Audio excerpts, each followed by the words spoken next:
Investing in Fidelity. Zero Large Cap Index can be a great way to grow your wealth over time.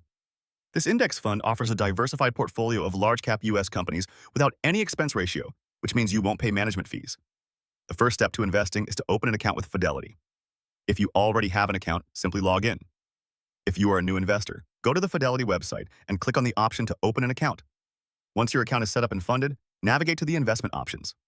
Look for the Fidelity Zero Large Cap Index Fund, which is often listed among the recommended funds or under the index funds category.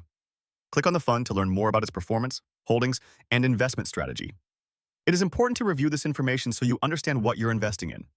After reviewing, if you decide to invest, enter the amount you want to contribute.